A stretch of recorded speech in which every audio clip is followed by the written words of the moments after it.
ನಮಸ್ಕಾರ, ನೀವು ನೋಡ್ತಾ ಇದ್ದೀರಾ ಏಷ್ಯಾನೆಟ್ ಸುವರ್ಣ ನ್ಯೂಸ್. ನಾನು ವೀಣಾ ಪೂಜಾರಿ. ವಾರ ಭವಿಷ್ಯ ವಿಶೇಷ ಕಾರ್ಯಕ್ರಮಕ್ಕೆ ತಮ್ಮೆಲ್ಲರಿಗೂ ಕೂಡ ಆತ್ಮೀಯವಾದ ಸ್ವಾಗತ. ಈ ಇಡೀ ವಾರ ನಿಮ್ಮ ಭವಿಷ್ಯ ಹೇಗಿರುತ್ತೆ, 12 ರಾಶಿಗಳ ಫಲಾಫಲ ಏನು ಅನ್ನೋದನ್ನ ಈ ವಿಶೇಷ ಕಾರ್ಯಕ್ರಮದಲ್ಲಿ ತಿಳಿಸುವಂತಹ ಪ್ರಯತ್ನವನ್ನ ನಾವು ಮಾಡ್ತಾ ಇದ್ದೀವಿ. ಇದರ ಬಗ್ಗೆ ಮಾಹಿತಿಯನ್ನು ಕೊಡ್ತಾರೆ ಪ್ರಾಜ್ಞರಾದಂತಹ ಶ್ರೀಕಂಠ ಶಾಸ್ತ್ರಿಯವರು. ಶಾಸ್ತ್ರಿಗಳೇ ನಮಸ್ಕಾರ, ಕಾರ್ಯಕ್ರಮಕ್ಕೆ ಸ್ವಾಗತ. ತಮಗೆ ನಮಸ್ಕಾರಗಳು.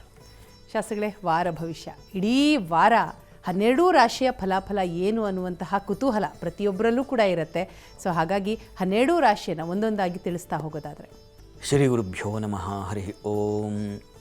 ಮೂರ್ತಿತ್ವೇ ಪರಿಕಲ್ಪಿತ ಶಶಿಭೃತೋ ವರ್ತ್ಮ ಪುನರ್ಜನ್ಮನಾಂ ಆತ್ಮೇತ್ಯಾತ್ಮವಿದಾಂ ಕೃತಶ್ಚ ಯಜತಾಂ ಭರ್ತ ಅಮರಜ್ಯೋತಿಷಾಂ ಲೋಕಾನಾಂ ಪ್ರಳಯೋದ್ಭವ ಸ್ಥಿತಿ ವಿಭಶ್ಚಾನೇಕಧಾ ಯಶ್ರಿತೌ ವಾಚನ್ನ ಸದದಾತ್ವನೇಕ ಕಿರಣಃ ತ್ರೈಲೋಕ್ಯ ದೀಪೋ ರವಿಃ. ಸಮಸ್ತ ವೀಕ್ಷಕರಿಗೆ ಶುಭೋದಯ, ಶುಭ ಬೆಳಗು. ಈ ಇಡೀ ವಾರ ಹೇಗಿರ್ತದೆ ನಿಮ್ಮ ಹಾದಿ ನೋಡ್ತಾ ಹೋಗೋಣ.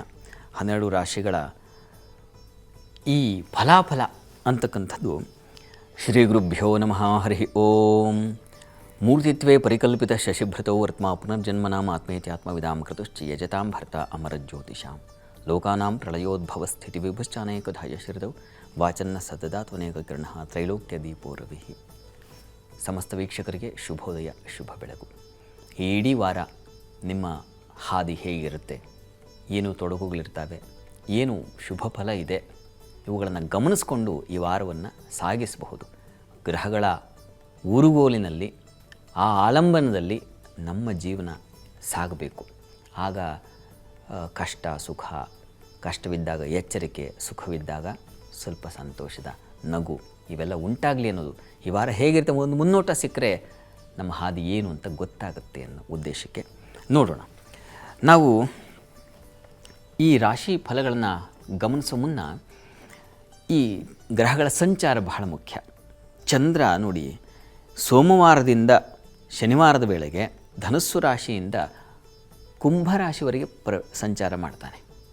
ಮಾಂದಿ ಕೂಡ ಆಚೆ ಈಚೆ ಆಗುತ್ತೆ. ಅದನ್ನೆಲ್ಲ ನಾನು ಆಯಾ ದಿನಗಳಿಗೆ ತಕ್ಕ ಹಾಗೆ ಫಲವನ್ನು ಹೇಳ್ತೀನಿ. ಬಹಳ ಮುಖ್ಯವಾಗಿ ಗಮನಿಸಬೇಕಾದ ಈ ವಾರದಲ್ಲಿ ಗುರು ಪರಿವರ್ತನೆ ಇದೆ. 1ನೇ ತಾರೀಕು, ಮೇ 1ನೇ ತಾರೀಕು ಗುರು ವೃಷಭ ರಾಶಿಯನ್ನು ಪ್ರವೇಶ ಮಾಡ್ತಾನೆ.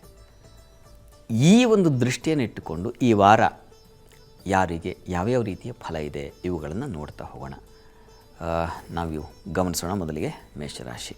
ಮೇಷರಾಶಿಯವರಿಗೆ ನೋಡಿ, ವಾರದ ಆದಿಯಲ್ಲಿ ದೈವಾನುಕೂಲ, ಸಾಧು ಸಜ್ಜನರ ಭೇಟಿ, ಇದೆಲ್ಲ ಚಂದ್ರನಿಂದ, ಭಾಗ್ಯಸ್ಥಾನದಲ್ಲಿರ್ತಕ್ಕಂಥ ಚಂದ್ರ ನಿಮಗೆ ಇಂಥ ಒಂದು ಉತ್ತಮವಾದ ಫಲವನ್ನು ಕೊಡ್ತಾನೆ. ಮಕ್ಕಳು ಮೊಮ್ಮಕ್ಕಳ ಸ್ಥಾನ ಅದು. ಹೀಗಾಗಿ ಅವರಲ್ಲಿ ಒಂದು ಒಳ್ಳೆಯ ರೀತಿಯ ಬಾಂಧವ್ಯ ವೃದ್ಧಿ, ಈ ಥರದ್ದೆಲ್ಲ ಕಾಣಲಿಕ್ಕೆ ಅವಕಾಶ ಇದೆ. ವೃತ್ತಿಯಲ್ಲೂ ಕೂಡ ಅನುಕೂಲ ಇಲ್ಲ. ಈ ಮಾಂದಿಯಿಂದಾಗಿ ಸ್ವಲ್ಪ ಉದರ ಬಾಧೆ ಬರ್ತದೆ ವಾರದ ಆದಿಯಲ್ಲಿ.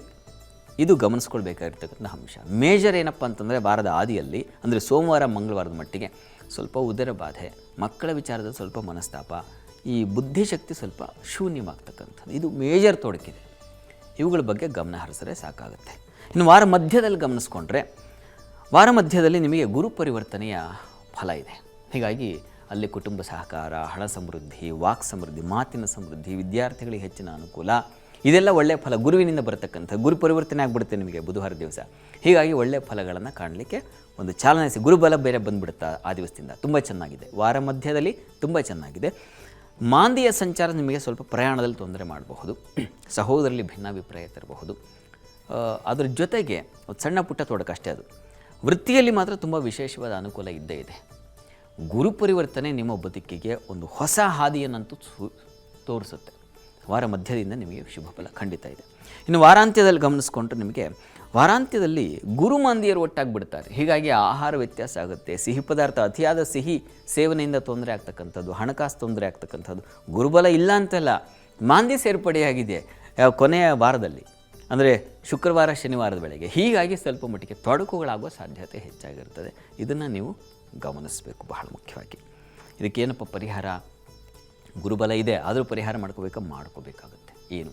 ದುರ್ಗಾ ಪರಮೇಶ್ವರಿ ಸನ್ನಿಧಾನದಲ್ಲಿ ಒಂದು ಪ್ರಾರ್ಥನೆ ಸಲ್ಲಿಸಿ, ಅಮ್ಮನವರಿಗೆ ಅರ್ಚನೆ ಮಾಡಿಸಿ, ಪುಷ್ಪಾರ್ಚನೆ ಮಾಡಿಸಿ, ತೀರ್ಥ ಸೇವನೆ ಮಾಡಿ, ಅನುಕೂಲ ಆಗುತ್ತೆ.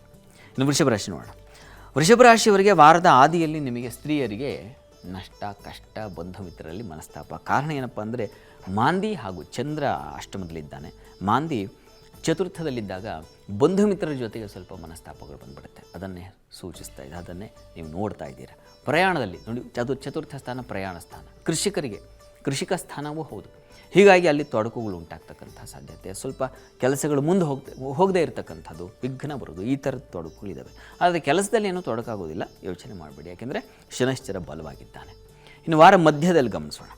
ವಾರ ಮಧ್ಯದಲ್ಲಿ ಅಂದರೆ ಬುಧವಾರ ನಿಮಗೆ ಗುರು ಪರಿವರ್ತನೆ ಇದೆ. ಅಲ್ಲಿಂದ ನಿಮ್ಗೆ ಏನಪ್ಪ ಆಗುತ್ತೆ ಅಂತಂದರೆ ನೋಡಿ, ವಾರ ಮಧ್ಯದಲ್ಲಿ ಚಂದ್ರನಿಂದಾಗಿ ಆತ ಭಾಗ್ಯಸ್ಥಾನಕ್ಕೆ ಹೋಗ್ತಾನೆ. ಹೀಗಾಗಿ ಧರ್ಮ ಕಾರ್ಯಗಳು ನಡೆಯುತ್ತೆ, ಶುಭ ಕಾರ್ಯಗಳಿಗೆ ಒಂದು ಚಾಲನೆ ಸಿಗುತ್ತೆ, ತಂದೆ ಮಕ್ಕಳಲ್ಲಿ ಒಂದು ಸಾಮರಸ್ಯ ಏರ್ಪಾಡಾಗ್ತಕ್ಕಂತಹ ಸಾಧ್ಯತೆ ಇರ್ತದೆ. ಇದೆಲ್ಲ ತುಂಬ ಚೆನ್ನಾಗಿದೆ. ಆದರೆ ಜನ್ಮಕ್ಕೆ ಪ್ರವೇಶ ಆಗ್ತಾನಲ್ಲ, ಇದು ಸ್ವಲ್ಪ ಮಟ್ಟಿಗೆ ಆರೋಗ್ಯ ವ್ಯತ್ಯಾಸ ಆಗೋ ಸಾಧ್ಯತೆ ಇರ್ತದೆ. ಸ್ವಲ್ಪ ಹುಷಾರಾಗಿರಬೇಕು. ಮತ್ತು ಅಷ್ಟಮಾಧಿಪತಿ ಜನ್ಮಕ್ಕೆ ಬಂದರೆ ಆರೋಗ್ಯ ವ್ಯತ್ಯಾಸ ಅನ್ನೋದನ್ನು ಬಹಳ ಮುಖ್ಯವಾಗಿ ಗಮನಿಸಬೇಕು. ಇದನ್ನು ಗಮನಿಸಬೇಕು. ಮಾಂದಿಯ ಸಂಚಾರದಿಂದಾಗಿ ಸಹೋದರಲ್ಲಿ ಭಿನ್ನಾಭಿಪ್ರಾಯ. ಯಾವ ದಿವಸ ಅಂದರೂ ಬುಧವಾರ ದಿವಸ ಸ್ವಲ್ಪ ಭಯದ ವಾತಾವರಣ ಇದೆಲ್ಲ ಇರ್ತದೆ. ಗುರುವಾರ ನಿಮಗೆ ಸ್ವಲ್ಪ ಹಣಕಾಸಿನ ನಷ್ಟ, ಅದನ್ನು ಸೂಚಿಸ್ತಾ ಇದೆ. ಸ್ವಲ್ಪ ಹುಷಾರಾಗಿರಿ. ವಾರ ಮಧ್ಯದಲ್ಲಿ ನೀವು ಎಚ್ಚರಿಕೆ ಬೇಕು. ಇನ್ನು ವಾರಾಂತ್ಯದಲ್ಲಿ ಗಮನಿಸೋಣ. ವಾರಾಂತ್ಯದಲ್ಲಿ ನೋಡೋದಾದರೆ ನಿಮಗೆ ನೋಡಿ, ಆರೋಗ್ಯದಲ್ಲಿ ವ್ಯತ್ಯಾಸ, ಬೌದ್ಧಿಕ ಆಲೋಚನೆ ಕುಸಿಯುತ್ತೆ. ಅದಕ್ಕೆ ಕಾರಣ ಜನ್ಮಕ್ಕೆ ಬಂದಿರತಕ್ಕಂಥ ಮಾಂದಿ, ತಲೆ ಸಿಡಿತ, ತಲೆಭಾರ, ಹೆಚ್ಚು ಟೆನ್ಷನ್ ಮಾಡ್ಕೊಳ್ತಕ್ಕಂಥದ್ದು. ಟೆನ್ಷನ್ ಮಾಡ್ಕೊಳ್ಳೋದು ಮತ್ತು ಹೊಟ್ಟೆ ಸಮಸ್ಯೆ ಶುರುವಾಗುತ್ತೆ. ಹೀಗಾಗಿ ಸ್ವಲ್ಪ ಜಾಗ್ರತೆ ಬೇಕು. ವಾರದ ಅಂತ್ಯ ನಿಮಗೆ ಸ್ವಲ್ಪ ತೊಡಕಿರ್ತದೆ.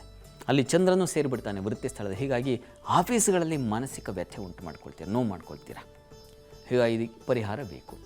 ವೃಷಭ ರಾಶಿಯವರಿಗೆ ವಾರ ಇಡೀ ಸ್ವಲ್ಪ ಸೌಖ್ಯವಾಗಿರಬೇಕು ಅಂದರೆ ಕೃಷ್ಣ ಸನ್ನಿಧಾನಕ್ಕೆ ತುಳಸಿ ಸಮರ್ಪಣೆ ಮಾಡಿದ್ರೆ ಅದು ನಿಮಗೆ ಸಮಾಧಾನ ತಂದುಕೊಡುತ್ತೆ, ಈ ತೊಡಕನ್ನು ಬಿಡಿಸಿಕೊಡುತ್ತೆ. ಇದು ಬಹಳ ಮುಖ್ಯ. ಇನ್ನು ಮಿಥುನ ರಾಶಿ ಗಮನಿಸೋಣ. ಮಿಥುನ ರಾಶಿಯವರಿಗೆ ವಾರದ ಆದಿಯಲ್ಲಿ ನಿಮಗೆ ಸಂಗಾತಿಯ ಸಹಕಾರ, ವ್ಯಾಪಾರಗಳಿಗೆ ವಿಶೇಷವಾದ ಅನುಕೂಲ. ಕಾರಣ ಚಂದ್ರ ಸಪ್ತಮದಲ್ಲಿದ್ದಾನೆ. ಹೀಗಾಗಿ ಒಂದು ಸ್ನೇಹ, ಪ್ರೀತಿ, ಪ್ರೇಮ ಇಂಥ ವಿಚಾರಗಳಲ್ಲಿ ವಾರದ ಆದಿಯಲ್ಲಿ ಸೋಮವಾರ ಮಂಗಳವಾರ ಮಟ್ಟಿಗೆ ಸ್ವಲ್ಪ ಸಮಾಧಾನವಾಗಿರುತ್ತೆ. ದಾಂಪತ್ಯದ ಅನುಕೂಲ, ಸಹಕಾರ ಸಿಕ್ಬಿಟ್ರೆ ಸಂಗಾತಿಯ ಸಹಕಾರ, ಅದು ದೊಡ್ಡ ಇದು ಹೆಲ್ಪ್. ಹೀಗಾಗಿ ಅದು ತುಂಬ ಅನುಕೂಲ ಆಗುತ್ತೆ. ಆದರೆ ಸ್ವಲ್ಪ ಥ್ರೋಟ್ ಇನ್ಫೆಕ್ಷನ್ ಆಗೋ ಸಾಧ್ಯತೆ ಇರ್ತದೆ. ಸಹೋದರಲ್ಲಿ ಭಿನ್ನಾಭಿಪ್ರಾಯಗಳು ಬರೋ ಸಾಧ್ಯತೆ ಇರ್ತದೆ. ಸ್ವಲ್ಪ ಜಾಗ್ರತೆ ಕೂಡ ಬೇಕು. ಕಿವಿ, ಗಂಟಲು ಸಮಸ್ಯೆ ಇವೆರಡನ್ನೂ ಸೂಚಿಸುತ್ತೆ. ತೃತೀಯ ಸ್ಥಾನ, ಅಲ್ಲಿ ಮಾಂದಿ ಇದ್ದರೆ ಸ್ವಲ್ಪ ಕಿರಿಕಿರಿ, ಸ್ವಲ್ಪ ಜಾಗ್ರತೆ ಬೇಕು. ಇನ್ನು ವಾರ ಮಧ್ಯ ಗಮನಿಸೋಣ. ವಾರ ಮಧ್ಯದಲ್ಲಿ ಗುರು ಪರಿವರ್ತನೆಗೆ ನೀವು ಸಾಕ್ಷಿಯಾಗ್ತೀರಾ. ಮಿಥುನ ರಾಶಿಯವರು ವ್ಯಯಸ್ಥಾನಕ್ಕೆ ಬರ್ತಾನೆ. ಹೀಗಾಗಿ ವೃತ್ತಿಯಲ್ಲಿ ಕರ್ಮಾಧಿಪತಿ ವ್ಯಕ್ತಿ ಬಂದರೆ ವೃತ್ತಿಯಲ್ಲಿ ಹೆಚ್ಚಿನ ಶ್ರಮ. ಚಂದ್ರ ಕೂಡ ಅಷ್ಟಮಕ್ಕೆ ಹೋಗ್ತಾನೆ. ಹೀಗಾಗಿ ಹಣ ನಷ್ಟ, ಸ್ತ್ರೀಯರಿಗೆ ಹಣ ನಷ್ಟ, ಸಂಕಟ, ವ್ಯಥೆ, ನೋವು. ಮತ್ತು ಜನ್ಮದಲ್ಲಿ ಮಾಂದಿ ಸಂಚರಿಸ್ತಾನೆ ಗುರುವಾರ ದಿವಸ. ಹೀಗಾಗಿ ನಿಮಗೂ ಕೂಡ ತಲೆ ಸಿಡಿತ, ತಲೆಭಾರ, ಈ ಥರದ್ದು ನಷ್ಟ ಇವುಗಳನ್ನು ಸೂಚಿಸುತ್ತೆ. ಗುರುವಿನ ಪರಿವರ್ತನೆ ನಿಮ್ಮ ಪಾಲಿಗೆ ಸ್ವಲ್ಪ ಕಹಿ, ಸ್ವಲ್ಪ ಜಾಗ್ರತೆ ಬೇಕು ನೀವು. ಇನ್ನು ವಾರಾಂತ್ಯ ಗಮನಿಸೋಣ. ವಾರಾಂತ್ಯದಲ್ಲಿ ಹೆಚ್ಚಿನ ನಷ್ಟ ಆಗುತ್ತೆ, ಅನಗತ್ಯ ವ್ಯಯ ಉಂಟಾಗುತ್ತೆ, ವೃತ್ತಿಯಲ್ಲಿ ಅನಾನುಕೂಲ ಆಗ್ತಕ್ಕಂಥದ್ದು, ಹೆಚ್ಚು ಪರಿಶ್ರಮ ಆಗ್ತದೆ, ಮತ್ತು ಶ್ರಮಕ್ಕೆ ತಕ್ಕ ಹಾಗೆ ಫಲ ಸಿಗದೇ ಇದ್ದರೆ ಬೇಸರ ಆಗ್ತಕ್ಕಂಥ ಸಾಧ್ಯತೆ. ಇದನ್ನೆಲ್ಲ ವಾರದ ಅಂತ್ಯದಲ್ಲಿ ಗಮನಿಸ್ಕೊಳ್ತಕ್ಕಂಥ ನಿಮಗೆ ಬರ್ತಕ್ಕಂಥ ಫಲಗಳು. ಈ ವಾರ ನೀವು ಸ್ವಲ್ಪ ಎಚ್ಚರಿಕೆಯಿಂದಲೇ ಇರಬೇಕು. ಸ್ವಲ್ಪ ಮಟ್ಟಿಗೆ ಹಿರಿಯರಿಂದ ಸ್ವಲ್ಪ ಅನುಕೂಲ ಕಾಣಲಿಕ್ಕೆ ಅವಕಾಶ ಇದೆ. ಚಂದ್ರ ಅಲ್ಲಿ ಭಾಗ್ಯಕ್ಕೆ ಸಂಚರಿಸ್ತಾನಲ್ಲ, ಅದು ನಿಮಗೆ ಸ್ವಲ್ಪ ಮಟ್ಟಿಗೆ ಸ್ವಲ್ಪ ಪರವಾಗಿಲ್ಲ. ಏನಪ್ಪ ಪರಿಹಾರ? ತಪ್ಪದೇ ನೀವು ಮಹಾಲಕ್ಷ್ಮಿ ಸನ್ನಿಧಾನಕ್ಕೆ ಪಾಯಸ ನೈವೇದ್ಯ ಮಾಡಿ ಪ್ರಸಾದ ತೆಗೆದುಕೊಳ್ಳಿ, ಅದು ತುಂಬ ಸಹಾಯವಾಗುತ್ತೆ. ಇನ್ನು ಕರ್ಕಟಕ ರಾಶಿ ಗಮನಿಸೋಣ. ಕರ್ಕಟಕ ರಾಶಿಯವರಿಗೆ ವಾರದ ಆದಿಯಲ್ಲಿ ನಿಮಗೆ ವೃತ್ತಿಯಲ್ಲಿ ವಿಶೇಷವಾದ ಅನುಕೂಲ, ಕುಟುಂಬದಲ್ಲಿ ಘರ್ಷಣೆಗೊಳ್ಳೋದು. ಕಾರಣ ಏನಪ್ಪ ಅಂದರೆ ಮಾಂದಿ ದ್ವಿತೀಯದಲ್ಲಿದ್ದಾರೆ.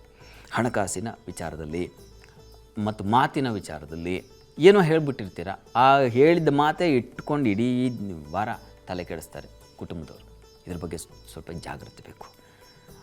ವಾರದ ಆದಿಯಲ್ಲಿ ನಿಮಗೆ ಕೆಲಸದಲ್ಲಿ ಏನು ತೊಡಕಿಲ್ಲ, ಕರ್ಮಾಧಿಪತಿ ನಿಮಗೆ ಅನುಕೂಲಕರದಲ್ಲಿದ್ದಾನೆ. ಹೀಗಾಗಿ ವೃತ್ತಿಯಲ್ಲಿ ಏನೂ ತೊಡಕಾಗೋದಿಲ್ಲ. ಆರೋಗ್ಯದಲ್ಲಿ ಸ್ವಲ್ಪ ಸ್ತ್ರೀಯರು, ಯಾಕೆಂದರೆ ಚಂದ್ರ ಷಷ್ಠದಲ್ಲಿ ಸಂಚರಿಸಿದ್ರೆ ಆರೋಗ್ಯ ಹಾನಿ ಮಾಡ್ತಾನೆ, ಸಾಲ ಉಂಟು ಮಾಡಿಬಿಡ್ತಾನೆ, ಭಯ ಉಂಟು ಮಾಡ್ತಾನೆ. ಸ್ವಲ್ಪ ಜಾಗ್ರತೆಯಿಂದ ಇರಬೇಕು. ಇನ್ನು ವಾರ ಮಧ್ಯದಲ್ಲಿ ಗಮನಿಸೋಣ. ವಾರ ಮಧ್ಯದಲ್ಲಿ ನಿಮಗೆ ಆರೋಗ್ಯ ವ್ಯತ್ಯಾಸ ಆಗುತ್ತೆ, ಹೆಚ್ಚಿನ ವ್ಯಯ ಇದೆ. ಅದು ಕಾರಣ ಏನಪ್ಪ ಅಂತಂದರೆ ಮಾಂದಿ ವ್ಯಯದಲ್ಲಿ ಸಂಚರಿಸ್ತಾನೆ, ಜನ್ಮಕ್ಕೂ ಬರ್ತಾನೆ. ಗುರು ಪರಿವರ್ತನೆ ಇದೆಯಲ್ಲ, ಅದು ನಿಮಗೆ ಮೇಜರ್. ಸಣ್ಣ ಪುಟ್ಟ ತೊಡಕಿದು.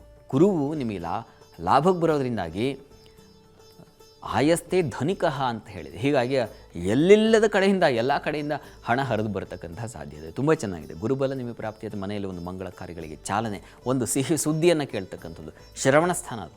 ಹೀಗಾಗಿ ಕೇಳಿಸ್ಕೊಳ್ತೀರ ಕೂಡ. ಹೀಗಾಗಿ ಚೆನ್ನಾಗಿದೆ. ವಾರದ ಮಧ್ಯಭಾಗದಿಂದ ನಿಮಗೊಂದು ಬದುಕು ಬದಲಾಗುವ ಸಾಧ್ಯತೆ, ಸನ್ನಿವೇಶಗಳನ್ನೆಲ್ಲ ತಂದುಕೊಡುತ್ತೆ. ಇತರೆ ಸಣ್ಣ ಪುಟ್ಟ ತೊಡಕುಗಳದಿಂದ ತಲೆ ಕೆಡಿಸ್ಕೋಬೇಡಿ, ಹೆಚ್ಚು ಯೋಚನೆ ಮಾಡುವ ಅವಶ್ಯಕತೆ ಇಲ್ಲ. ಇನ್ನು ವಾರಾಂತ್ಯ ಗಮನಿಸೋಣ. ವಾರಾಂತ್ಯದಲ್ಲಿ ನಿಮಗೆ ಲಾಭ ಲಾಭ ಲಾಭ ಲಾಭದ ಪರಗಳು, ವೃತ್ತಿಯಲ್ಲಿ ಹೆಚ್ಚಿನ ಅನುಕೂಲ ಇದೆ. ಅಂತೂ ಕರ್ಕಟಕ ರಾಶಿಯವರಿಗೆ ಬುಧವಾರದಿಂದ ನಿಮ್ಮ ಬದುಕು ಒಂದು ಬೇರೆ ಕಡೆಗೆ ಹೈವೇ, ಎಕ್ಸ್ಪ್ರೆಸ್ ಹೈವೇ ಆ ಕಡೆಗೆ ಹೋಗುವ ಸಾಧ್ಯತೆ ಹೆಚ್ಚಾಗಿದೆ, ಚೆನ್ನಾಗಿದೆ. ಹೀಗಾಗಿ ನಿರಾತಂಕವಾಗಿರಿ, ನಿರಾಳರಾಗಿರಿ. ಪರಿಹಾರಕ್ಕೆ ಏನಪ್ಪ, ಅಮ್ಮನವರಿಗೆ ಸ್ವಲ್ಪ ಅಕ್ಕಿ ದಾನ ಮಾಡಿ. ಯಾಕಂದರೆ ಚಂದ್ರ ಅಷ್ಟಮದಲ್ಲೆಲ್ಲ ಸಂಚರಿಸ್ತಾನೆ ಕೊನೆಗೆ.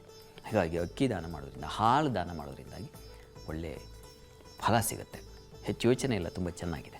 ಇದು ಕರ್ಕಟಕ ರಾಶಿವರೆಗಿನ ಫಲಗಳು. ಸರಿ ಶಾಸ್ತ್ರಿಗಳೇ, ಮೇಷದಿಂದ 4 ರಾಶಿಯ ಫಲಾಫಲ ಏನು ಅಂತ ತಿಳ್ಕೊಂಡ್ವಿ. ಇನ್ನುಳಿದ ರಾಶಿಯನ್ನು ಮುಂದಿನ ಹಂತದಲ್ಲಿ ತಿಳ್ಕೊಳ್ತೀನಿ. ಒಂದು ಪುಟ್ಟ ವಿರಾಮದ ಬಳಿಕ ವಾರ ಭವಿಷ್ಯ ವಿಶೇಷ ಕಾರ್ಯಕ್ರಮ ಮತ್ತೆ ಮುಂದುವರಿಯುತ್ತೆ.